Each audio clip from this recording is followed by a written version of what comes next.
Hi everyone, and welcome to a new episode of Day's Podcast along with a new video. So, like I said in the previous video, because I had talked about Sierra's album Goodies, I wanted to stem more into talking about a different and also new artist to talk about. So today we are going to talk about Ashanti's debut album, Ashanti. So, as far as with Patreon, I'll be posting more videos.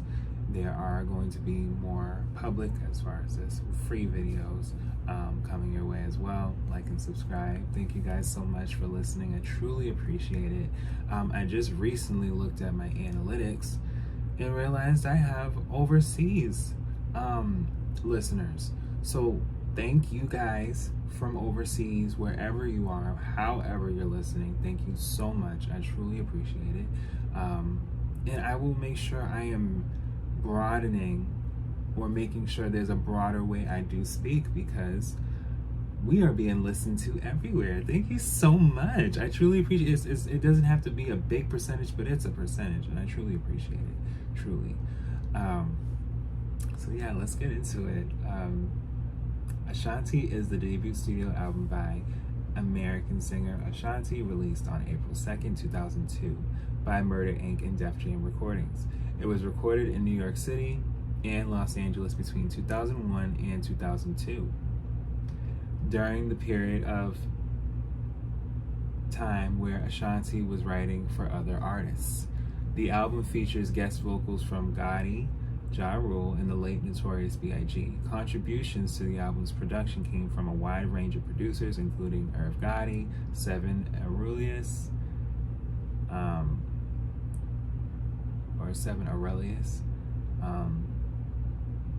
Chink Santana, Jared Thomas, and Reggie Wright. Ashanti debuted at number 1 on the U.S. Billboard 200 in the top R&B and hip-hop albums chart with first week sales of 503,000 units, the biggest first week sales for a debut female artist up to then. The album was certified triple platinum by the Recording Academy for shipments of 3 million copies on December 17th, 2002. It earned Ashanti 3 Grammy Award nominations for Best New Artist, Best Female R&B Vocal Performance, and Best Contemporary R&B Album, winning in the latter category. Billboard magazine ranked Ashanti at 100 on its 200 albums of the decade. The album has sold 6 million copies worldwide. The album was promoted by 4 singles. Foolish was released as the lead single from the project and peaked atop the record charts of 15 nations, including the U.S. Billboard Hot 100. 2 subsequent singles additionally became top 10 charting hits, Happy, Baby. She also performed on several television shows and award ceremonies. Furthermore, Ashanti later opened for the North American leg for Mariah Carey's worldwide concert tour, Charm Bracelet World Tour. So yes, it was recorded in 2001 into 2002, was released April 2nd, 2002.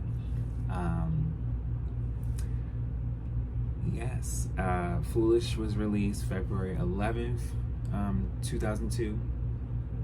Happy was released June 17th, 2002. So there's an anniversary coming soon for that song, for over 20 years, 22 years, yeah. Baby, September 9th, 2002. So, yeah. When Ashanti was 14, she was discovered by P. Diddy's Bad Boy Records. Initially, she went to Bad Boy Records and sang one of Mary J. Blige's songs in front of Diddy and Biggie Smalls. After being impressed by her singing ability, Diddy later signed her to a development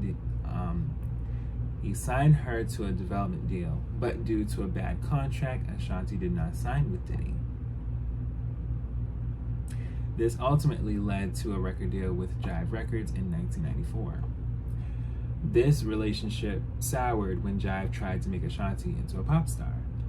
She didn't want to do pop. Ashanti subsequently involved herself in schoolwork, cheerleading, and running on her school's track team. She was an honor student in English and belonged to the English club where she began writing poetry. She was also in the drama club and performed in a few plays. She put college pursuits aside when Epic Records approached her with a contract in 1998. However, the label's management changes quickly made Ashanti a low priority. She continued to perform at local New York clubs and began hanging out at the Murder Inc. record studio, hoping for another big break. Ashanti was first noticed by Irv Gotti because of her vocal skills. Ashanti initially asked him to produce a few demo songs for her to record, so she could say she had some strong songs, well, tracks by the big time producer. But Gotti had a different idea. He asked her to pen hooks for his rap artists and to perform with them in duets. Ashanti provided the melodic response to their call. Ashanti was first featured as a background vocalist on rapper Big Pun's song How We Roll. In the same year, Ashanti was featured on fellow label mate Cadillac Ty's singles Pop City Anthem,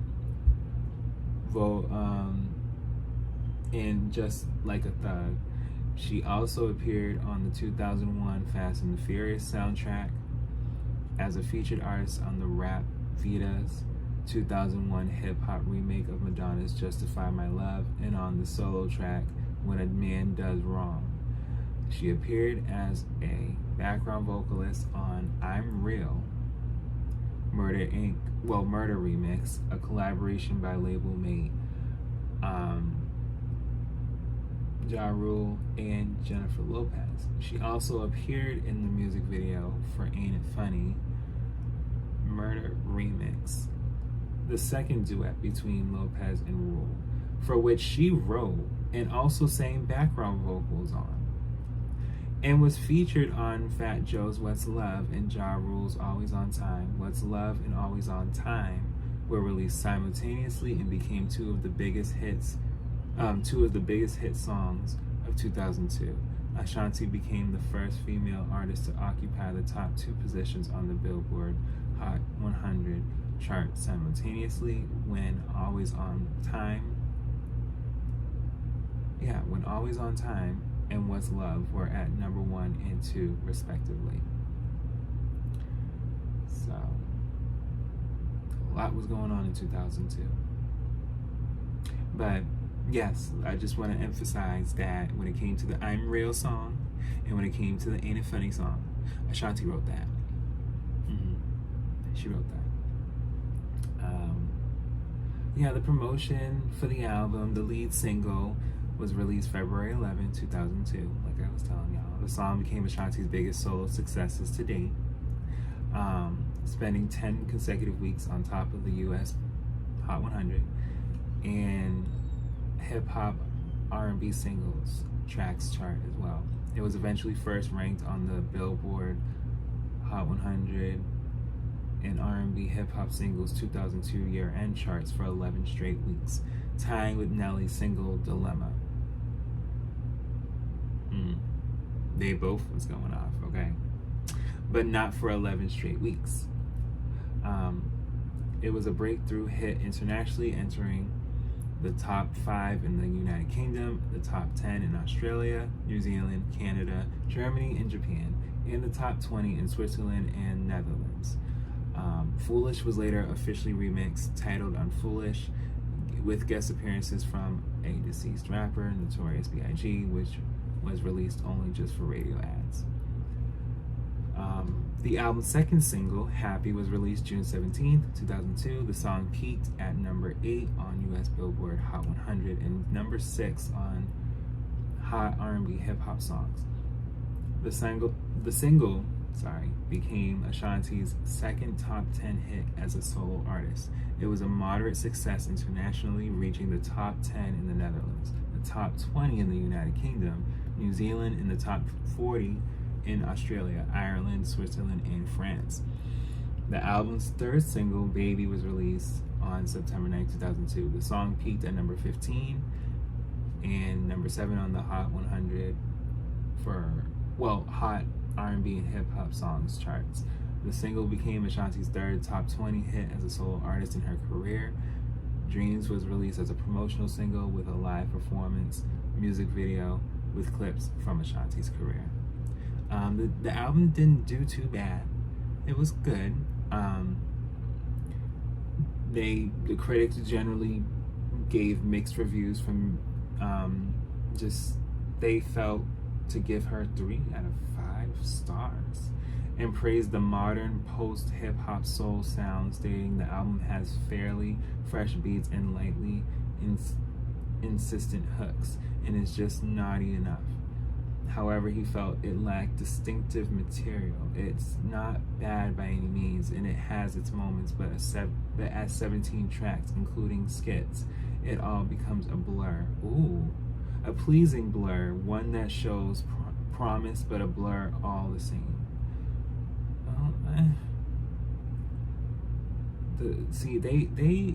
They was not.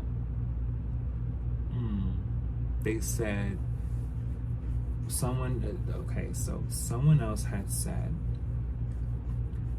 but tracks like the flute-infused Happy are admittedly and perhaps too obviously influenced by other R&B divas like Mary J. Blige and rarely give away to anything fresh or new. They said, however, the songs are infectious and fine-tuned, and most of the album is underscored with bristling live instrumentation. Ultimately, Ashanti fails to carve a unique niche for the budding singer. See, voice is the perfect radio-ready R&B instrument, strong enough to ride over street-savvy beats, but unassuming enough to be open to interpretation, better than Britney, but less distinctive than Mary J. Blige. They need to stop comparing, and this is why I'm going to keep defending the fact that they need to stop comparing. Ashanti is Ashanti. She's not Britney. She don't have to be Mary. She is Ashanti. She writes and she does her own thing. I will defend that for every artist, period.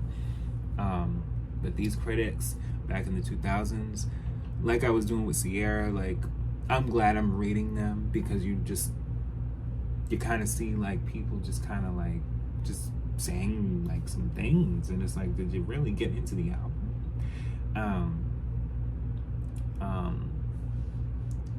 Yeah. So as far as commercial performance, yes, debuted at number 1. And yes, definitely has sold. Okay, so she has sold 3.7 million copies in the US.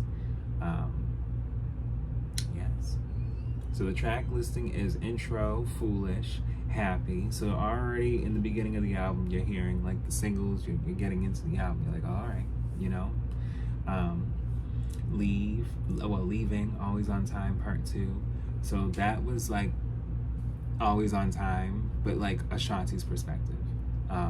Taking the fact that Always on Time was Ja Rule's perspective. So she said, you know what? Leaving. Instead of me just being with you, I'm out. She said that was her way of, being part 2 for that. Like, I've been riding with you, but now I'm just done. And it was like a domino effect, because, well, not domino effect, but like a flip, if you will, because it's like, wait, we just was at Happy, but you was also at Foolish. But then there's a narrative call right after, which is a skit. Then there's Call, which is another song,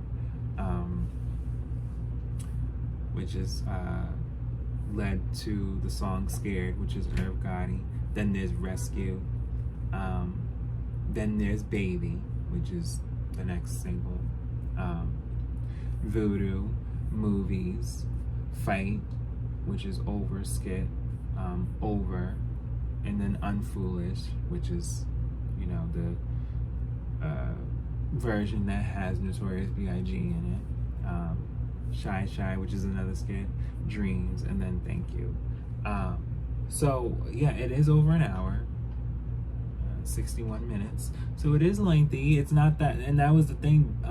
We didn't always get lengthy or introspective albums as much. And you know, based off of the way that the charts is looking, you know, it was more or less picked up in the UK, in the US.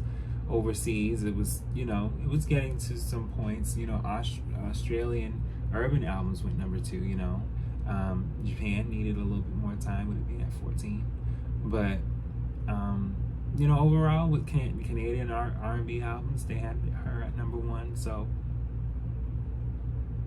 I think that she did good. I think, like, you know, with a lot of debut albums, because not a lot of debut albums debut at number 1.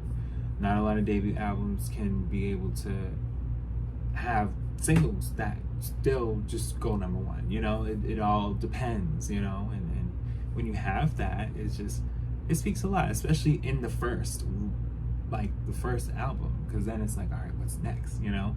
Because you're already showing that you can do something, and we're ready for more, you know? But yes, it's a good album. I remember when it came out, and I remember it was played a lot on the radio. Like, just the songs themselves, as far as the singles, was played a lot on the radio, and then along with features that she had. So it was almost like the features along with the singles were their own album to me. Like, when you heard it on the radio, it was like, all right. And you would have felt like, you know, some of the features could have probably been bonus tracks, but, you know, I'm glad that she kind of kept it in a sense where it's like writing wise, like, and owning her masters too, like just making sure just her creativity stood out. Why not? But yes, that is the end of our video and episode. I hope you guys enjoyed it, and I'll be back with